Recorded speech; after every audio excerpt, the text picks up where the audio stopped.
Olá a todos, todas e todes. Bem-vindos, bem-vindas, bem-vindes.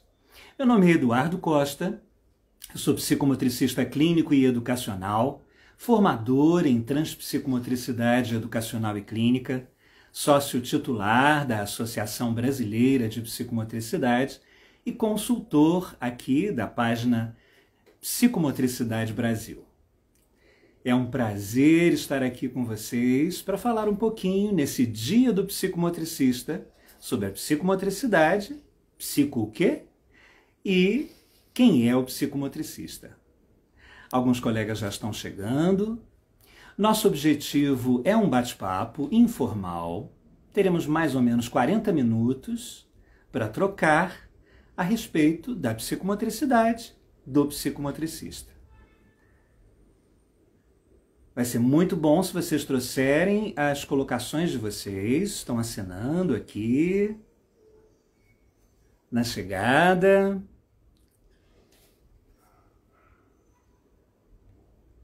Vamos aguardar só mais um pouquinho o pessoal chegar.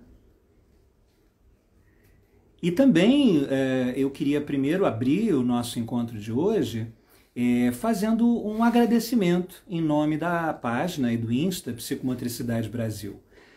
Nós temos feito postagens diárias, tentando fazer alguns esclarecimentos sobre a nossa área, né, falando alguns temas significativos para os profissionais e estudantes da psicomotricidade, e temos tido uma resposta maravilhosa, né? Temos tido muita participação, então ficamos muito felizes de estar podendo contribuir.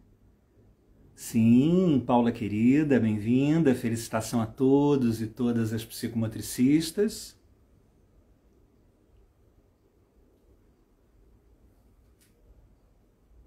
Estamos aqui com vários colegas chegando.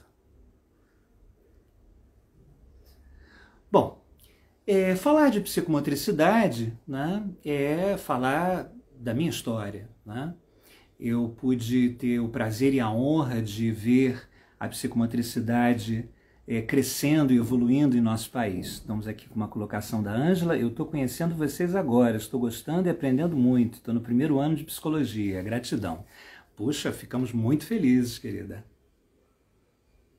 O nosso objetivo é realmente poder levar a todas as pessoas, profissionais e leigas, né, sobre um pouco dessa área que nos apaixona tanto, né?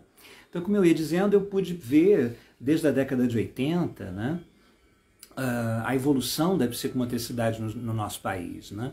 Começando com os precursores, que foram a França, né, conseguir esse conhecimento, depois aos europeus que vinham sistematicamente ao Brasil formar psicomotricistas, que foi o meu caso. Eu tenho a honra de ter realizado formação com o grupo, primeiro com o grupo Lapierre, depois com Bernard Couturier, parte da formação com Françoise Desobot, e nós tínhamos também já os psicomotricistas, né, como eu disse, titulados fora, como Beatriz Saboy e Regina Morizot, com quem também eu pude realizar alguns cursos e pude me preparar para a tarefa de atuar como psicomotricista, né?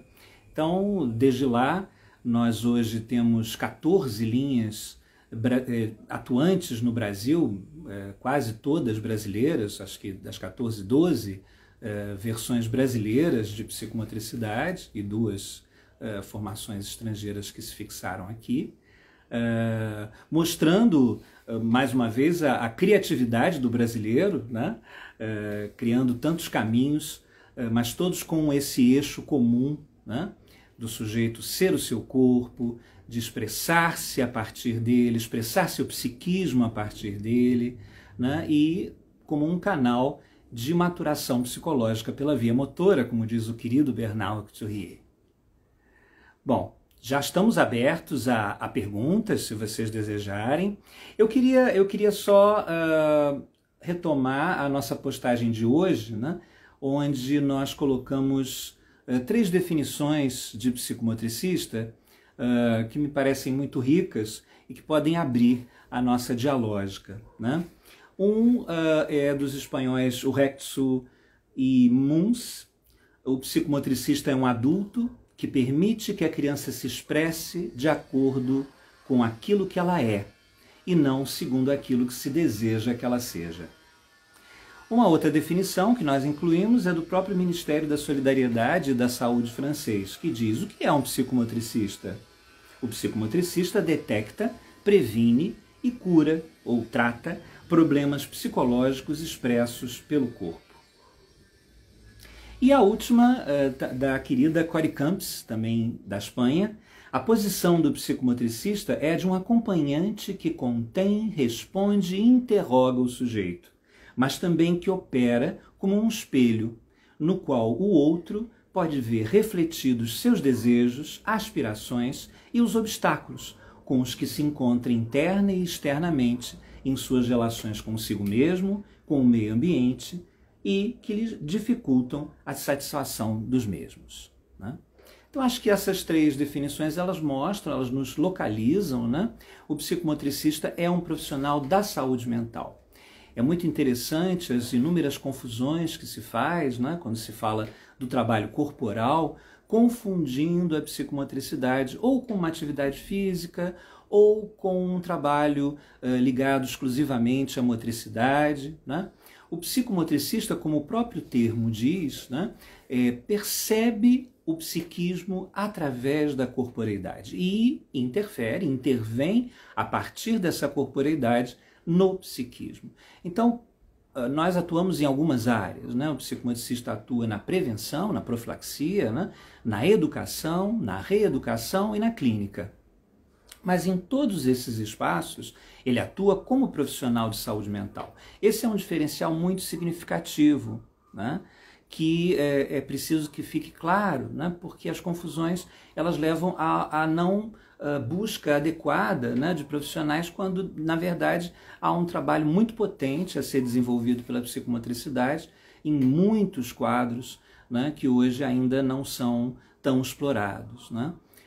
Por exemplo, as questões alimentares, né? Os distúrbios alimentares. No Uruguai, nós temos a querida Marcela Carta, né, que desenvolve um trabalho há muitos anos com pacientes anoréxicos, com pacientes ligados às questões alimentares, né? Também temos hoje, sendo desenvolvido pelo querido Juan Milla, todo um trabalho ligado ao estresse dentro do ambiente profissional, né? Ele está fazendo uma pesquisa ligando a Universidade do Uruguai a uma das universidades da Dinamarca, exatamente para pesquisar a eficácia do trabalho da psicomotricidade como uma prevenção, né, dos quadros de adoecimento, né, por conta do trabalho, né?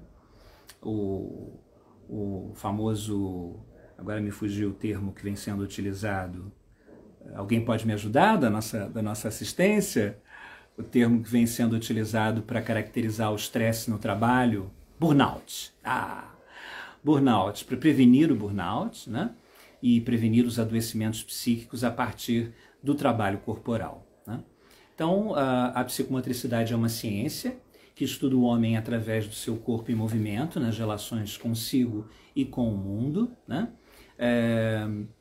Essa definição é classicamente a definição, obrigado, querida Rossana Pugliese, para você também, parabéns.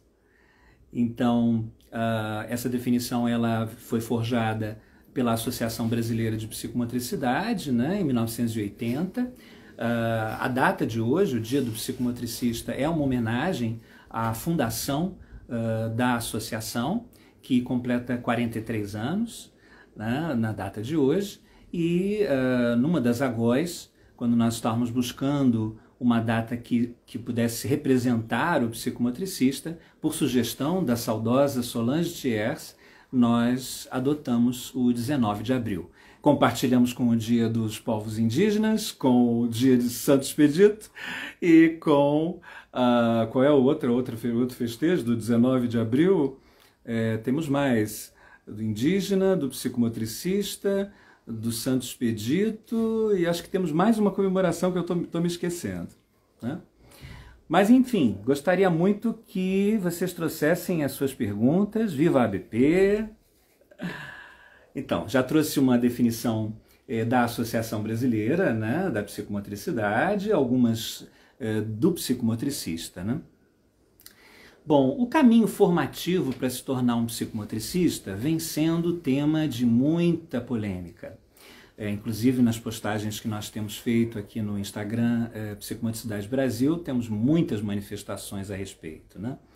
Porque nós defendemos a maneira clássica de se tornar um psicomotricista, que foi a que nós percorremos, né, nesses 35 anos de atuação, quer dizer, antes desses 35 anos, né, que é a formação respeitando o tripé ético da formação teórico-técnica, do trabalho de formação corporal pessoal e a questão da supervisão, né?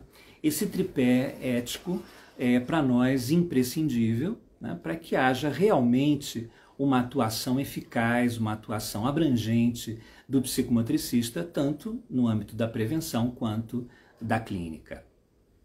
Quando nós falamos de formação corporal, aqui nós temos uma pergunta da Ângela. Por favor, fale um pouquinho do papel do psicólogo para a psicomotricidade. Ah, sim, podemos falar sim. Vamos falar. Onde eu estava? Nós estávamos falando um pouco sobre esse lugar da formação do psicomotricista, né? Que tem causado muita polêmica, porque há uma abundância de cursos que oferecem uma formação 100% online, e isso nos preocupa imensamente, já que a base de todo o trabalho do psicomotricista é a sua própria corporeidade. Uma característica marcante da nossa área é que nós somos os únicos profissionais da saúde mental, e aí alguns vão discordar, mas tentem entender o que eu estou querendo dizer, que atua a partir da corporeidade. Claro que todos têm um corpo e todos atuam a partir do seu corpo, mas a implicação da corporeidade é algo muito singular, muito especial na psicomotricidade, né? Existem muitas linhas, obviamente, mas algumas delas, que trabalham principalmente a atividade espontânea, vão trabalhar com uma entrega corporal do psicomotricista muito grande, né? E é por isso que a gente vê tantos avanços, tanto na educação quanto na clínica, né, dos casos atendidos pelos profissionais em psicomotricidade. Eu há pouco tempo escrevi um pequeno artigo mostrando esse lugar, né, essa especificidade, né, do psicomotricista, porque as pessoas ficam perguntando, bom, se são todos profissionais da saúde mental, os psicólogos, os psicomotricistas, qual a especificidade? Quando eu devo encaminhar para um ou para outro? Temos mais uma colocação aqui. Psicomotricista recém-formada pela UNEC, Juliana, querida, bem-vinda! Através da Daisy Campos, com supervisão de Suzana Cabral. Perfeito, está absolutamente dentro das bases éticas, como nós trabalhamos na pós-graduação lá da querida Daisy Campos, que eu faço parte, com exatamente a formação corporal pessoal, né? Então, para o psicomotricista, poder se entregar nessa relação, poder estabelecer uma comunicação a partir do diálogo tônico-emocional, que é outra singularidade nossa, nomeada pela primeira vez por Vallon, né, e por Ajúria Guerra. E o que é esse diálogo tônico-emocional, né? É essa comunicação sem palavras, essa comunicação corpo a corpo, né? Do olhar, da postura, da gestualidade. Costumamos dizer que o psicomotricista é capaz de se comunicar com qualquer pessoa, em qualquer faixa etária, tendo ela a capacidade ou não de estabelecer uma dialógica através da palavra, né? Exatamente porque ele tem esse trabalho pessoal profundo que lhe permite um intercâmbio corpo a corpo, tônico-emocional, volto a dizer, com esse sujeito. Uma coisa que me deu muita clareza desse aspecto foi quando eu realizei a minha dissertação de mestrado, fazendo uma pesquisa no Instituto Fernandes Figueira sobre as relações psicomotoras do bebê hospitalizado. Lá nós tínhamos já uma equipe de psicanalistas trabalhando num grupo chamado Saúde e Brincar, da querida e saudosa Elisa Santa Rosa, que ainda permanece no Fernandes Figueira, hoje provavelmente sob a coordenação da terapeuta ocupacional Rosa, agora vai me fugir o sobrenome, mas lá eu pude perceber, a partir da observação, né, de como os bebês ficavam muitas vezes desacompanhados, né, e iam entrando num quadro de alheamento, né, de dificuldade de comunicação, a partir do olhar, a partir do toque, de pequenas intervenções que para um psicomotricista são coloquiais, né, a gente consegue transformações muito significativas nesses quadros que beiram o hospitalismo, né, apesar de hoje já não termos essa maciça ausência dos pais nos hospitais, né. Então, para o psicomotricista, é muito importante que ele possa se trabalhar. Na verdade, nós até preconizamos que, além da formação corporal pessoal, que é feita em grupo, o psicomotricista tenha a sua própria psicoterapia, né? Faça um trabalho pessoal individual e tenha, obviamente, a supervisão, né? Então, mas vamos só finalizar a questão da formação corporal pessoal, do quão ela é importante. Então, quando se apresenta para nós, né, cursos que nunca levaram esse formando, né, a uma sala de psicomotricidade, a perceber o seu próprio corpo, a interagir com os outros a partir da sua corporeidade, como ele vai desenvolver esse trabalho com as crianças, adultos, adolescentes e idosos que ele for trabalhar no futuro.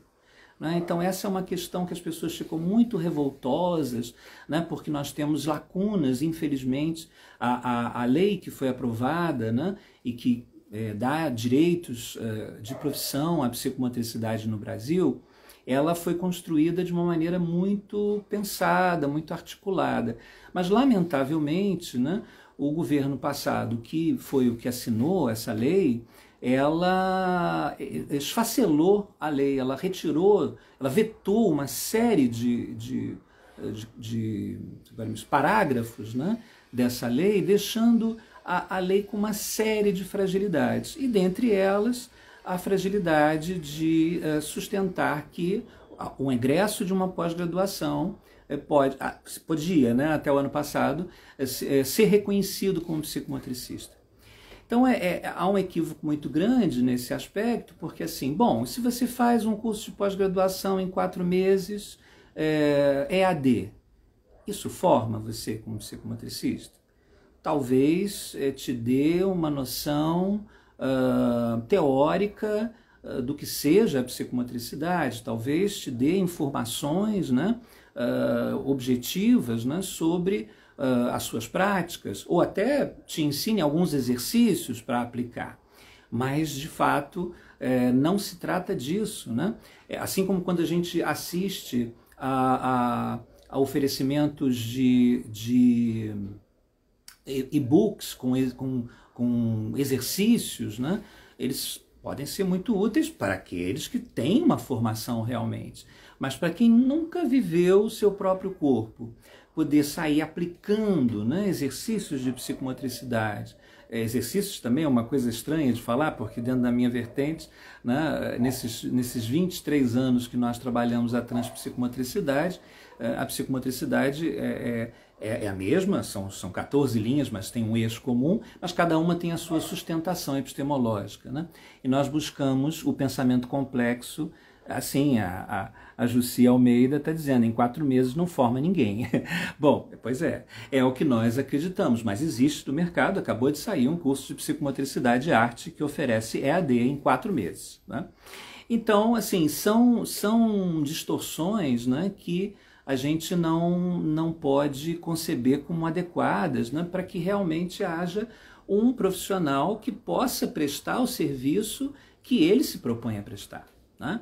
Então, por isso que nós somos tão enfáticos, né? É impossível formar um psicomotricista 100% online. Sim, isso não quer dizer que nós não estejamos antenados, né, com os movimentos da atualidade. É claro que a perspectiva online, nós estamos nela agora, né? Ela é imprescindível no momento e ela democratiza os conhecimentos. Isso, sem dúvida, É fato, as pessoas dizem, mas Eduardo, eu moro numa região que não tem nem universidade, ou que não tem nem, que só tem 2 cursos, ou que é muito difícil eu conseguir o acesso, então por isso eu fiz a minha formação online. Bom, isso também é legítimo, eu compreendo, né? Realmente é um desejo tão grande de fazer parte dessa abordagem, né, que a gente acaba se submetendo a coisas que de fato não irão nos formar, mas que pelo menos nos trarão, né, alguns conhecimentos da área, uma ampliação dos conhecimentos da área. Mas para essas pessoas é importante que elas não se desesperem, né? É possível fazer uma reparação nisso. Existem grupos de formação corporal pessoal que oferecem, né, finais de semana, momentos, uma espécie de mergulho, né? Nós vamos ter um, inclusive, agora em maio, aqui no Rio, nós temos outros programados, vimos que há programados também para outros lugares do Brasil, né? Costumamos também, em Fortaleza, realizar esse trabalho, mas, então é possível complementar, é possível fazer uma reparação nessa lacuna, né, investindo maciçamente no trabalho pessoal corporal. Então, sem perder oportunidade, porque aí você vai juntar o conhecimento teórico que você pôde adquirir, né, no curso que você realizou, né, que te habilita de alguma forma, legalmente, e você vai cumprir as bases éticas, fazendo esse mergulho pessoal e realmente se tornando um profissional capaz de usar o corpo como instrumento, né? Como recurso, como estratégia, né? E isso há uma delicadeza muito grande nisso, né? Outro aspecto fundamental para que o psicomotricista possa atuar efetivamente na saúde mental, em todos os espaços que ele atua, né? Na profilaxia, na educação, na reeducação e na clínica, é preciso que ele tenha uma supervisão. Isso é um tema bastante delicado também, né? Porque ele é incomum nas áreas de reabilitação. Na área da psicologia, e aí voltando aqui à pergunta da colega, né? Na área da psicologia há um conhecimento maior, né? Há uma base ética também da realização da própria terapia pessoal e da supervisão. Mas nas outras áreas, infelizmente, isso não é tão usual e as pessoas não entendem a importância, né, de você consultar um profissional mais experiente, né, que possa, junto com você, compreender como está caminhando a sua prática.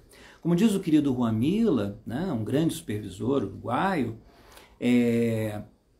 a supervisão, ela está diretamente ligada à saúde mental desse profissional, né? À prevenção de questões ligadas à própria saúde mental desse profissional. Por que a gente diz isso? Porque se eu entrego o meu corpo na relação com uma criança, na relação com um adolescente, né? E vivo intensamente aquela relação, eu corro riscos. Né? Eu corro o risco de me misturar com aquela pessoa, né? De utilizá-la como complemento da minha falta, de ficar cego, me projetando nela e não conseguindo ajudá-la naquilo que ela precisa. Né? Então esse espaço da formação pessoal corporal e da supervisão, né? Além da terapia pessoal, que realmente é uma condição muito, muito interessante que seja cumprida, né? Esse espaço, não é um espaço de controle, o supervisor não é aquele que com um chicote determina o que o profissional vai fazer, de jeito algum. Boa tarde, querida. Bem-vinda. É um bate-papo, tragam suas perguntas, estou falando enquanto vocês não trazem suas perguntas, né? E aí, essa base ética, ela é fundamental para que nessa relação com o profissional mais experiente, né, na relação de vínculo e confiança, você possa então enxergar algumas coisas que sozinho é muito difícil fazê-lo. Bom, a relação com o psicólogo, né, o papel do psicólogo. Como eu disse, existem indicações, né, muito específicas que a gente pode atribuir ao psicomotricista, por exemplo, pensando, vou encaminhar essa criança para um psicólogo ou para um psicomotricista. Habitualmente, né, na graduação de psicologia, há muito pouco ligado à questão do corpo, né? Existem, a maior parte das graduações em psicologia está ligada à psicanálise ou à terapia cognitivo-comportamental. E os trabalhos, por exemplo, reichianos, os trabalhos da Gestalt, eles acabam ficando em menor número, tanto nas questões teóricas quanto no SPA, que é aquele serviço de psicologia aplicada, onde o psicólogo atua no seu estágio, né? Então, se esse sujeito ele tem prioritariamente um canal não verbal, eu aconselharia a busca de um psicomotricista, né, para realizar a psicoterapia, porque tanto o psicólogo quanto o psicomotricista clínico, eles vão propor uma psicoterapia, só que de forma diferenciada. Se é, por exemplo, um psicanalista, através da cura pela palavra, e o outro através da relação corpo a corpo, não que a palavra não esteja presente, óbvio, mas numa relação corpo a corpo que possa, então, a partir do canal prioritário de comunicação daquele sujeito, por exemplo, um bebê, né? Ou uma pessoa com uma tetraplegia, né? Ou uma pessoa que tenha tido uma perda, né? Uma retrogênese, por exemplo, na relação com o idoso, que dificultou imensamente a sua comunicação e fechou nele mesmo, né? Ou fechou nele mesmo.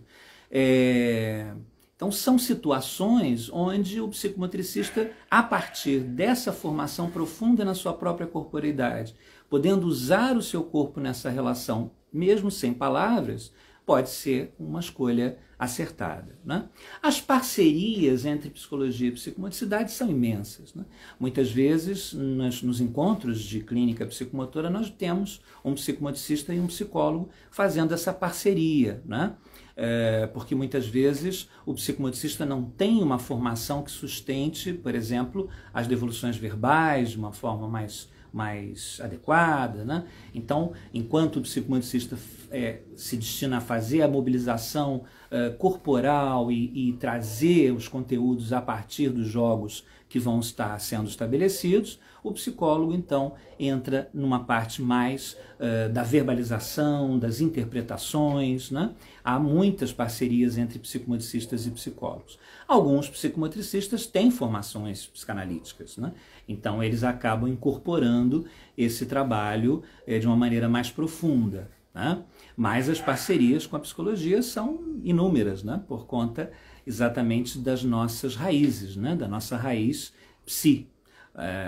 Porque isso é muito importante da gente reforçar, né?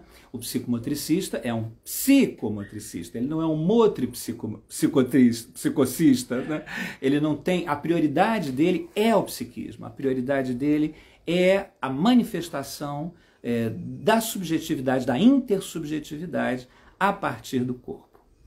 Bom, temos aqui uma colocação da Paula. Como responder uma pessoa que vai ao nosso encontro perguntar qual atividade de mobilidade para uma criança de 4 anos cega que não sabe braille e não se movimenta na sala? Pois é, há especificidades muito grandes, a psicomotricidade sempre teve uma atuação muito forte aqui, por exemplo, no Instituto Benjamin Constant, no Rio de Janeiro, né? Exatamente trabalhando essa questão da mobilidade, né? A consciência corporal de base, ela dá muita sustentação para todos os exercícios de mobilidade que vão ser utilizados com essa criança, né?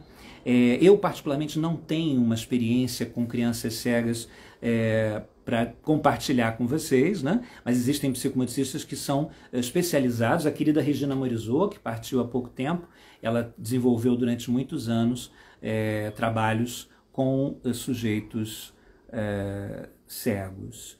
Querem saber? Sim, a psicomotricidade, como eu disse, ela vai poder contribuir dando toda essa base, né? Trabalhando a corporeidade dessa criança para que ela possa se sentir segura. Eu tive, por exemplo, uma criança, uma das poucas crianças com visão subnormal que eu trabalhei, e ela não andava, ela não tinha dificuldade nenhuma com a... Ela não tinha dificuldade nenhuma motora, ela já tinha passado por vários fisioterapeutas, eles todos, né, colocaram que ela não tinha absolutamente nenhuma questão motora que a impedisse de andar. Então, era claramente a questão da visão, a dificuldade visual que lhe atemorizava, né? Então, qual foi o nosso trabalho? O nosso trabalho foi de propriocepção, foi de interação com o espaço, com o corpo, né, através dos objetos, né, que foi favorecendo aos poucos que ela ganhasse segurança nela mesma, que ela ganhasse segurança na própria corporeidade, e então pudesse fazer investigações, primeiro se arrastando, depois... querida Beatriz também está chegando. Estamos quase no finalzinho, porque a gente destinou basicamente só 40 minutinhos para não ficar longo demais. Então, se quiserem as perguntas. E os idosos, Eduardo, também se beneficiam? Sem dúvida nenhuma. Hoje a gerontopsicomotricidade já é uma realidade no nosso país, né? Os precursores são os uruguaios, sempre na frente, sempre com o querido Juan Mila sempre inventando, né? Então, a partir dos estudos do querido Juan, nós pudemos... e outros estudos que aconteciam em paralelo, mesmo aqui no Brasil, né? Nós temos o trabalho lindíssimo... de Cacilda Velasco, de Cristi Campelo, de Skandar Alcice, querido, obrigado, obrigado. Não, mas vai ficar aqui no nosso Psicomotricidade Brasil, para que todos possam ouvir. Na verdade é isso, bom, falar um pouquinho mais de geronto, só para terminar. Então, o trabalho da gerontopsicomotricidade é exatamente esse trabalho de atrasar a retrogênese, né? Porque nós vamos caminhando, né? Evoluindo, né? Até a idade madura, e depois a gente vai sofrendo uma série de involuções, né? E essas involuções elas podem ser prevenidas. E, obviamente, como nós estamos no âmbito da saúde mental, toda a questão da relação desse idoso, dos seus lutos, né, com o seu corpo, das perdas que esse corpo vai tendo e que... minha avó sempre dizia, né, eu olho no espelho, vejo essa senhora, mas eu me sinto com 40 anos, me sinto... que era o auge da vida dela, foi aos 40. Então, assim, às vezes há uma defasagem muito grande, né, entre como a pessoa se sente e como ela está, né, corporalmente. Por isso os quadros depressivos, por isso... Então o trabalho da gerontopsicomotricidade ele pode reverter. Já vimos casos onde pessoas tomavam 12, 13 remédios e passaram a tomar nenhum, né? Pessoas que tinham enorme medo de tudo, de ir para qualquer lugar, de interagir com as pessoas, ganhando autonomia, ganhando confiança, né? Podendo ser escutados, né? Ser tocados, que são grandes demandas do idoso, né? Que especialmente, infelizmente, pela aceleração social, acabam ficando relegados a segundo plano, especialmente depois da aposentadoria, que é também uma delicadeza, né? Beatriz está pedindo para eu falar um pouquinho do casal grávido. Sim, esse é um outro campo que muito pouco explorado no nosso país, né? Na verdade, as precursoras foram as dinamarquesas. A primeira vez que eu vi um artigo sobre o trabalho do casal, das gestantes, no caso que elas referia, né? Eu fiquei muito espantado, assim, muito surpreso e muito feliz, porque realmente tem tudo a ver você trabalhar a profilaxia primária, né? Antes desse bebê nascer. Mas não só se voltando para a saúde mental do bebê, mas se voltando para a saúde mental do casal, né? E hoje, inclusive, quando a gente se vê diante de tantas questões inéditas, né? Agora a realidade, né, de homens trans tendo seus bebês, né? Então tudo isso precisa de um acompanhamento, além da gestação ser um momento de extremo conflito, né, de extrema revisão. Então um profissional de saúde mental acompanhar o casal grávido é uma garantia de que esses conflitos não trarão malefícios, nem para a relação do casal, nem para a relação com esse bebê que chega, né? Então o trabalho, também um trabalho de facilitação das questões do parto e puerpério, né? Dos cuidados com esse bebê. Então o trabalho do casal grávido, que volto a dizer, ainda é muito raro no nosso país, é um trabalho que o psicomotricista pode encampar, deve encampar, né? Exatamente para favorecer tanto esse bebê, né? Que está ali no ventre, já é um sujeito, né? Porque Nós temos hoje pesquisas que mostram que pelo menos a partir da 13ª semana de gestação, o sujeito já é o bebê já é um sujeito dentro do útero materno, ele não é só um saquinho de reflexos, né? Então, a precocidade dessa intervenção, né, enfim, a precocidade, né, o início tão cedo, né, de um trabalho que desenvolva a saúde mental, ou pelo menos que ampare ou mantenha a saúde mental no momento de tanta mudança, né, é bastante significativo. Bom, estamos finalizando então. Eu só queria fazer um grande apanhado, né, do que a gente viu nesse encontro, que, como eu disse, foi um bate-papo, não é uma palestra, não é uma aula, nada disso, né? É um compartilhamento de um profissional que vem trilhando, né, a psicomotricidade há mais de 35 anos, né, nesse dia do psicomotricista, para falar um pouquinho de que profissional ele é, né, de que profissional o psicomotricista é, e o que a psicomotricidade pode estar contribuindo para a nossa sociedade, né? Então, falando basicamente sobre esse aspecto, né, nós temos hoje um retrato muito delicado, né, ligado à saúde mental do nosso país, né? Nós temos assistido a situações de violência muito extrema, né, em ambientes educacionais, né, coisa que nós recebíamos notícia de fora, né, com certa sistematicidade, mas aqui era muito raro.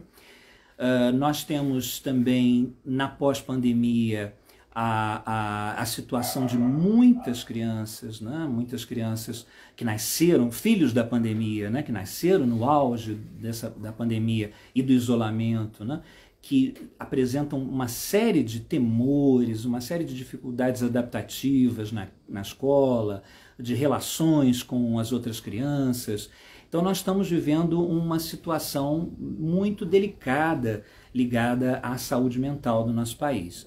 Então o psicomotricista ele pode ser de extrema utilidade, de extrema eficácia, exatamente por conta da sua potência do trabalho, por exemplo, dentro das escolas, que é um trabalho preventivo, né? Um trabalho de empoderamento desses corpos, de revisão de valores, né? De maleabilidade, de aceitação do outro, de compreensão do outro. Nós da transpsicomotricidade, inclusive, utilizamos os 7 saberes necessários à educação do futuro, que Edgar Morin nos propôs, né, no ano 2000, exatamente para trabalhar junto com essa corporeidade esses valores, né? A compreensão do outro, a identidade terrena, né? a capacidade de se comunicar no lugar de agredir, né? Tudo isso são questões que a psicomotricidade pode ajudar imensamente, né? Trabalhando desde a base, desde a educação infantil, né? Esses valores, essa potência, né? E essa capacidade de se relacionar com os demais, né? Infelizmente, nós temos aí os benefícios e os malefícios da vida online, né? Quer dizer, infelizmente, algumas crianças estão conectadas com as telas de tal modo, né, que elas perdem milhões de oportunidades de viver, né, de experienciar. E nós, obviamente, não somos contra as redes, né? Nós simplesmente acreditamos que na primeira infância, por exemplo, né, seja um absurdo substituir essas experiências corporais por experiências virtuais. Depois, mais adiante, depois desse corpo estar suficientemente vivo e acordado e desenvolvido, aí sim, né, não há problema nenhum que a criança tenha acesso e goste, invista, né, nos seus jogos virtuais, nas suas brincadeiras virtuais. Então, o psicomotricista Lapierre e Octurier falavam isso nos livros lá no início, né? É o especialista do prazer sensório-motor. O psicomotricista é o profissional da saúde mental que utiliza sua própria corporeidade para estar na relação com o outro, estabelecer um vínculo com ele e auxiliá-lo, tanto no desenvolvimento de potenciais quanto na ultrapassagem de obstáculos, de problemáticas que ele possa ter. O psicomotricista é um profissional que pode também trabalhar as equipes, né, e as famílias no sentido desse suporte, né, para que elas possam se sentir mais seguras e mais aptas, né, a realizar as suas funções. No caso dos educadores, né, desenvolver potenciais, no caso, bom, todos são educadores, no caso dos pais, de estabelecer essa relação de suporte, onde todo o psiquismo vai estar sendo erigido, né? Temos um minutinho, alguma colocação para nós encerrarmos?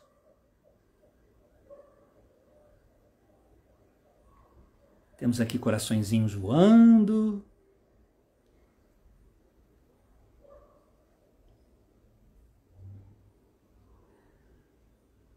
Então, quem tiver desejo de fazer contato comigo, com a Transpsicomotricidade, porque com a página Psicomotricidade Brasil é só escrever aqui no direct, né?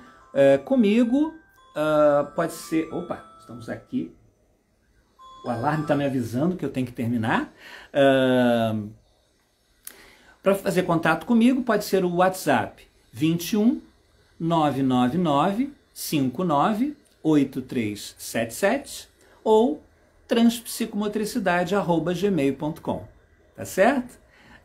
Queria também avisar aqueles que estão no Rio que nós vamos estar realizando uma formação corporal pessoal no último final de semana de maio, e lá no Instagram da Transpsicomotricidade também você tem as informações para quem desejar. Bom, foi um prazer enorme estar aqui com vocês nesse dia especialíssimo. Quero desejar felicidades ao caminho dos psicomotricistas, aqueles que já estão atuando, aqueles que estão iniciando sua atuação, né? E dizer que realmente o trabalho da psicomotricidade faz muita diferença e pode trazer benefícios para casais grávidos, bebês, crianças, adolescentes, adultos e idosos. Tá certo? Então, até uma próxima oportunidade. Um beijo no coração e até lá!